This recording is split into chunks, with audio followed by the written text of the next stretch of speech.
Yo, welcome to Advancing Understanding of Disability Part 2, where I'm going to continue reading about a paper that I wrote for the Philosophy of Education, the Journal of Philosophy of Education, something like that. Not important. They didn't take it yet because it ain't done yet. So, we left off last time talking about how, I guess, understandings are kind of dependent on certain things, certain agreements, and especially setting kind of a philosophical foundation for what I'm about to say. But I'm just going to pick right up and go right back into where we was at. I kind of ended abruptly last time because I was interrupted, but nonetheless, I was ending there anyway. So I'm going to pick right up where I left off pretty much. And what I'll say here is, matter of fact, what I'll do is I'll read the ending of where I was at the last time, the introduction to this paper. So I'll begin my argument by using this article's first main section titled Conceptual Terminology, Disability, Alias Mode Facial, and Facultas Marginum, to introduce the three necessary conceptual parameters as the terms to advance vital understandings of disability. In the second main section titled The Washington Group Model, I demonstrate both the utility and paradox of the prevailing scholarly understanding of disability by contrasting the work of the Washington Group with concepts introduced in the first main section, that is disability, alias mode facial or AMF, and facultas marginum or FM. So these concepts I'm about to introduce, I'll demonstrate how those point to certain shortcomings, right? Well, and also the utility of a Washington Group approach, and I'll define what a Washington Group approach is too. Finally, I'll also use the third main section titled The Bridge to clarify the key components introduced in the first two main sections, basically conclude my argument here, and which premises my core argument that scholars must advance these certain terms, right, or advance terms used for understanding disability. And then I conclude by explaining the limitation and points of interest that I see as important for scholars to consider should they take up my cause to develop literature in response to this article. And so, I guess, ideally, this is the layout of the paper. How it actually works out, we'll see. But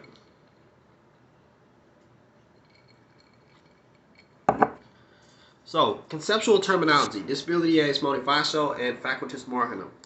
I'll refer to alias mode facial often as AMF. That means alias mode facial, and facultas marginum as FM. Facultas marginum. Now, these are generic terms meant to point to aspects of disability which currently aren't captured by the language in which we're using to explain disability. And this work is about going about showing why that's meaningful, important, or whatnot, right? And so,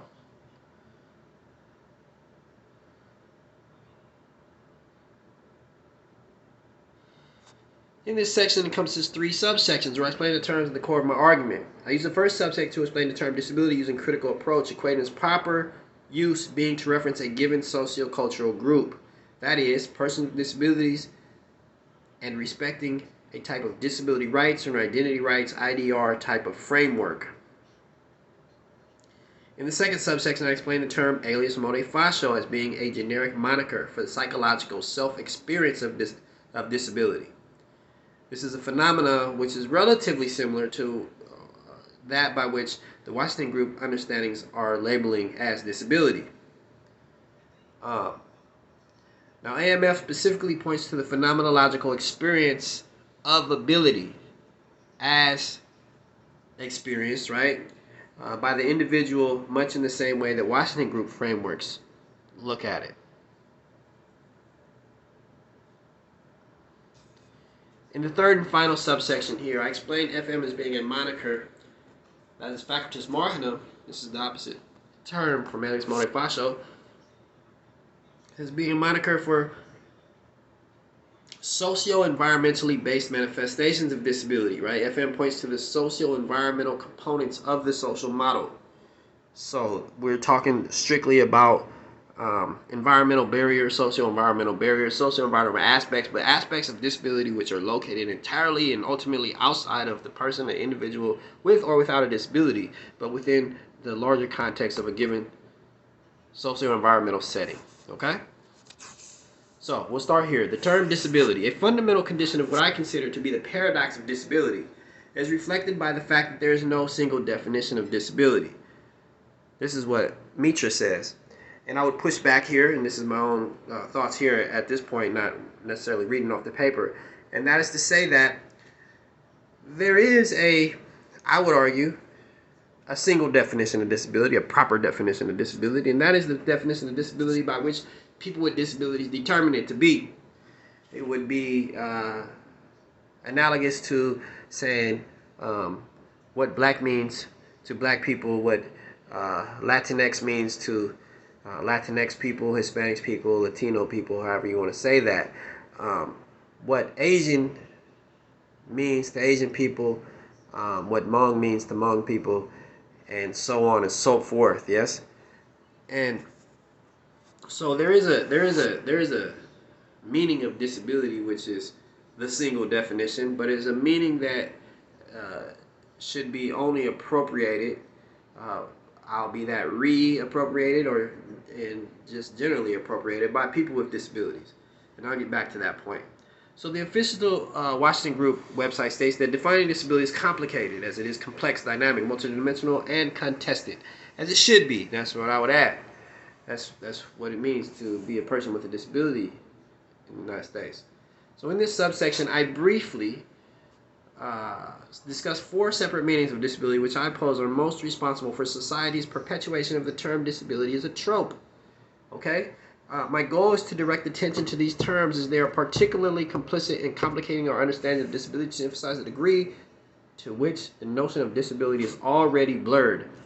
Furthermore, each of the 4 ways I explained the term disability in this subsection are already complicit in complicating the public's ability. And we're not talking about scholars, but the public, the general population's ability to form a more consistent notion of disability.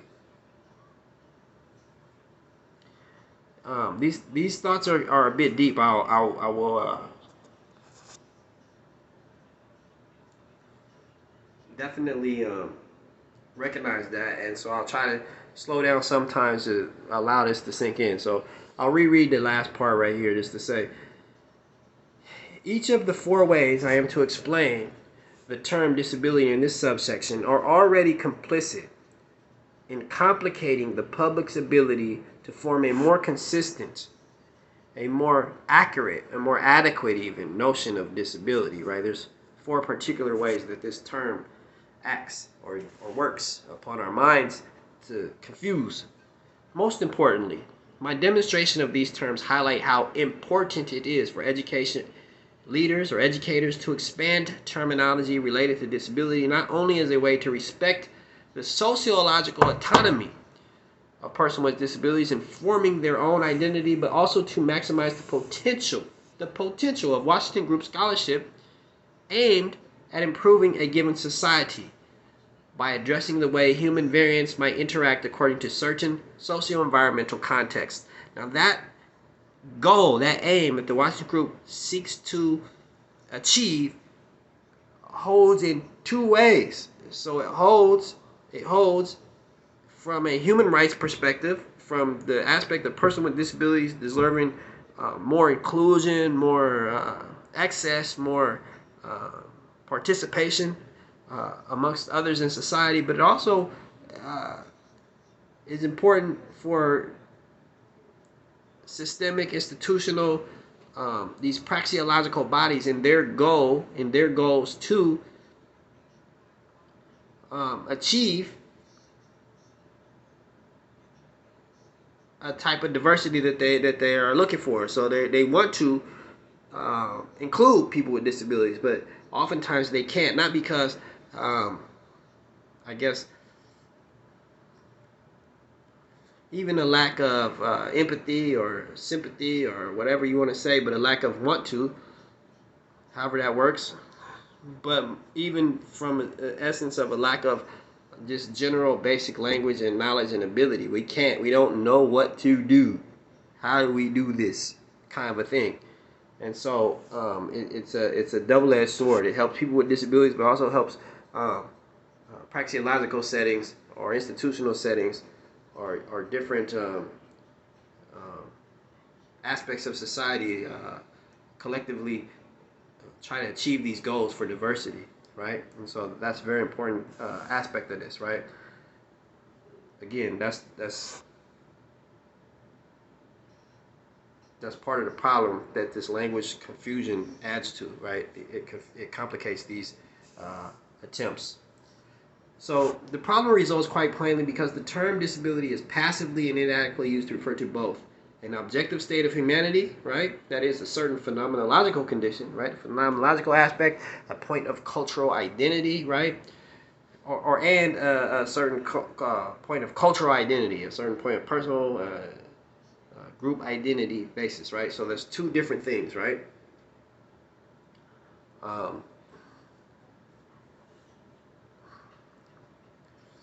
Now, the main trouble derives here from scholars to transcend a relatively pragmatic understanding of what disability means, right? So scholars are trying to transcend what does disability mean from past a relatively pragmatic aspect, right? So we have disability means you can't do something, you're unable to, you're disabled. Whereas from an identity perspective, it's much more complicated. But scholars are trying to interject here, right? This is where I'm saying that the core of this kind of problem comes. You're interjecting in the wrong spot, right? That is, the term disability means practically, while at the same time the term disability also refers, much like race, to an exact socio-cultural group, persons with disabilities. To understand what disability means is analogous to attempt to understand what black means. From a scholarly perspective, both terms can be understood pragmatically. Black means in short to have African ancestry, and disability means have a physiological impairment that affects one or more of your life's major functions. However, it's quite impossible to understand the entirety of either term's existential meaning, right? So while education scholars seem to be comfortable with having only a pragmatic understanding of race, the same can be said with understandings of human ability, or in this case, disability. Developing understandings about who is and who is not disabled continues to elude scholars and is also vitally important in many societal respects. Vitally important to make these understandings known.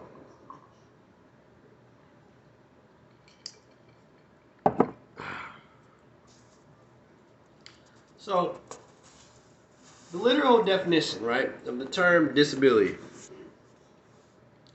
The literal meaning of the term disability, from the most basic standpoint, refers to an extant break in the notion of some adequate condition of disability, right? A socially acceptable condition of ability. I wouldn't say socially acceptable, but socially agreed upon norm, right? With regard to a given thing's basic function, right? It doesn't just apply to people. A remote can be disabled. A remote often says it's disabled. If it's disabled, it means it won't remotely function.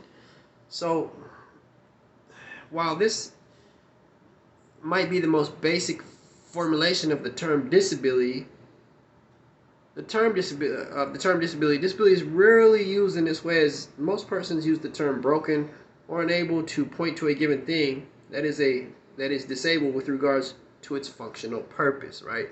So if you're a person with a disability or you are disabled, right, from a core standpoint, that means that you are not. It's very paradoxical. The term is, and honestly, I think this is why people with disabilities latched on to this term, disabled, because it's a paradoxical term. It was chosen carefully. It was chosen, I would argue, much in the same way that black is chosen. I'll continue to go back to that analogy probably often. Because what does that mean? Kind of a thing. And it's meant to elicit that kind of response from the average person. because it's like a name. What does Joseph mean? Huh? You know, kind of a thing, right? According to Merriam-Webster Dictionary, disability is defined as a physical, mental, cognitive, or developmental condition that impairs, interferes with, or limits a person's ability to engage in certain tasks or certain actions or participate in typical daily life activities and interactions. That's important. Um,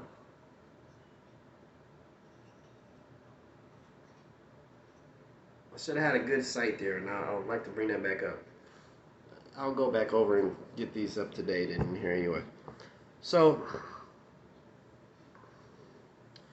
a Washington Group definition of the term disability, right? So disability as well, before I move on, so before I even read the Washington Group thing, take that back.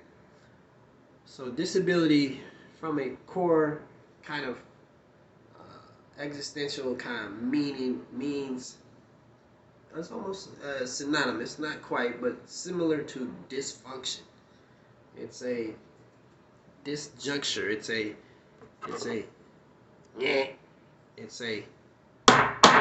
determination. It's a you can't do this or that, or this.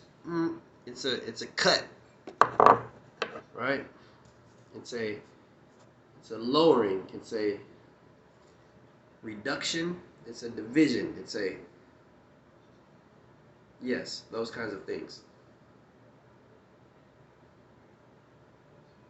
And then if you think of this being a cut, but then you put it in with ability, that's what makes it paradoxical. Because then you say it's a cut in can. So it's a very. Let's just go back one more time. According to Merriam-Webster's dictionary, disability is defined as a physical, mental, cognitive, or developmental condition. I think what they mean is it's a physiological condition, right? A state that impairs, interferes with, or limits a person's ability to engage, right? So it's automatically attached to a person to engage, in this case, in certain tasks or certain actions or participate in typical daily life activities and interactions.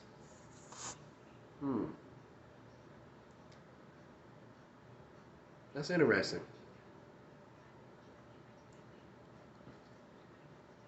Daily life activities. Anyway, no matter how you cut it, disability is in this kind of sense of it, is an inhibition in ability.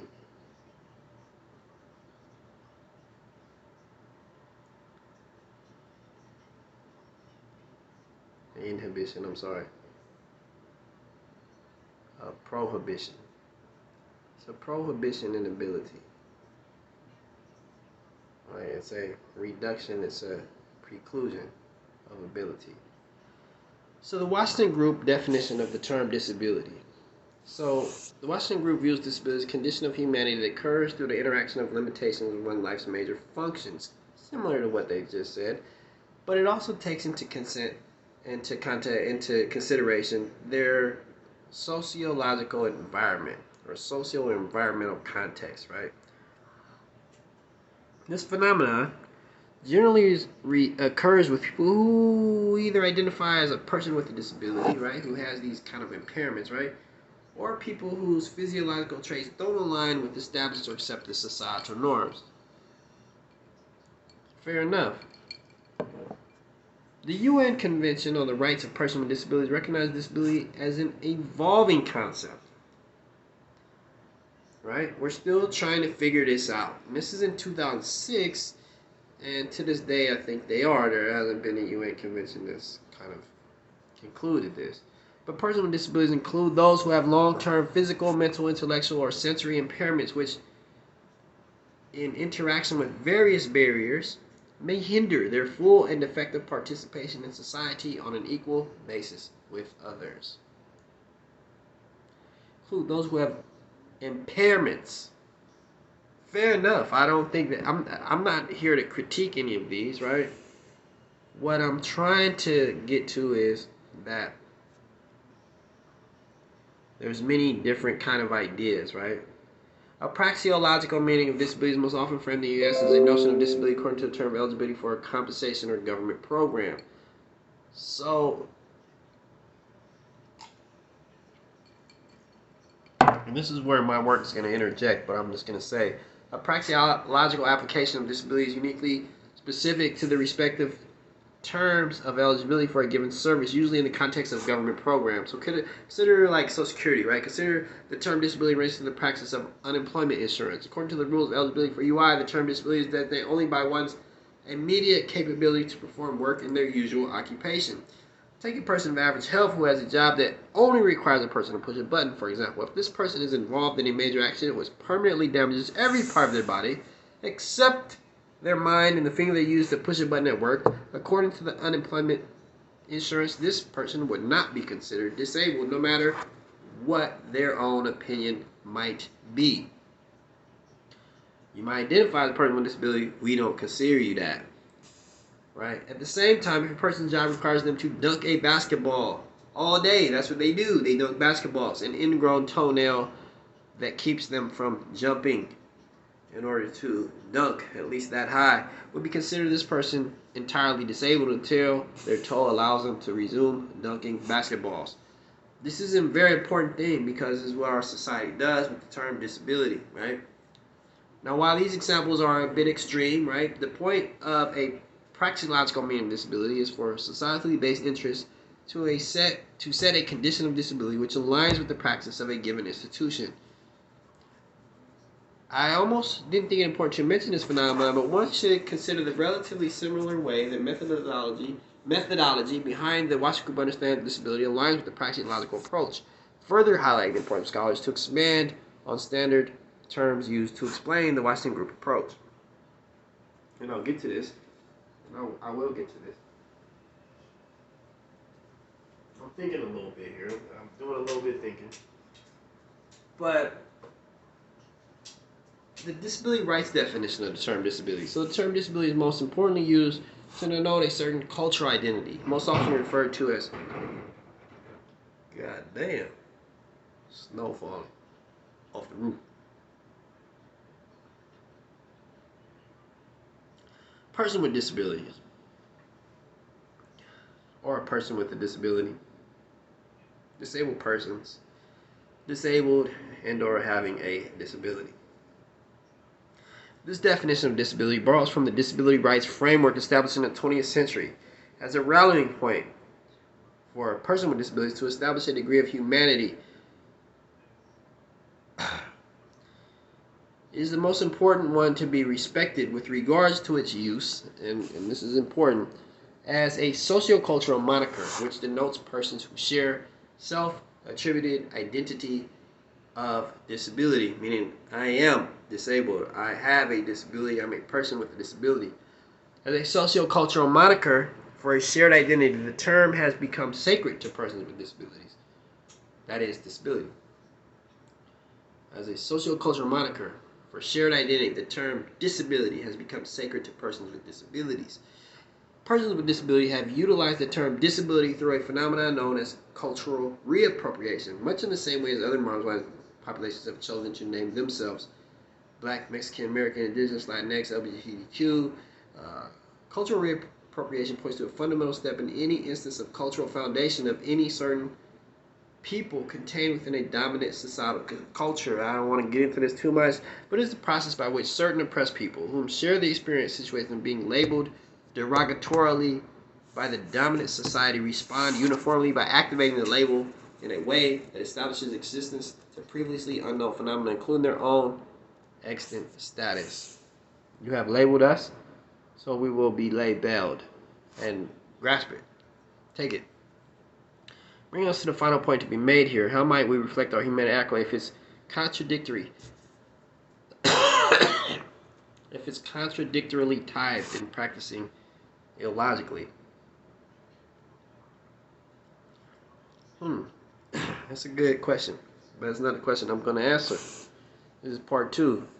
We're 24 minutes in, and we're on page 1234.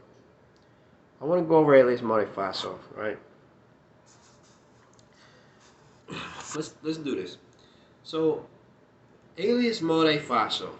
So these are all kind of the confusion around the term disability. I could write all day just alone about the term disability. I could write, I could say, I could talk, I could go on and on and on about what does that mean. Right? I can, literally. And I'm not ashamed to say it. But let's say alias modo facile, right? Alias modo facile, or AMF, does not equate to disability. No. Rather, AMF is a theoretical condition of persons with disabilities, right? Alias modo facile, AMF, is loosely defined as the intrinsic value of a given that a given person with disability places within oneself. Related to disability is an experience according to any perceived relational context, including those within the self. Theoretically, AMF describes the fluid degree of intrinsic value a person with disabilities experience as resulting from a constant negation between their physiological state, medical impairment, and sociological experiences. AMF, I'm going to reread this paragraph. AMF can be described as the degree to which people with disabilities perceive their world is impacted according to any notion related to disability, as it means to capture the nature of disability emanating from the locus of a given individual or as experienced physiologically by the individual according to it. Let's run this back. Alias modo facile does not equate to disability. Rather, AMF is a theoretical condition only of persons with disabilities. Alias modo facile, AMF,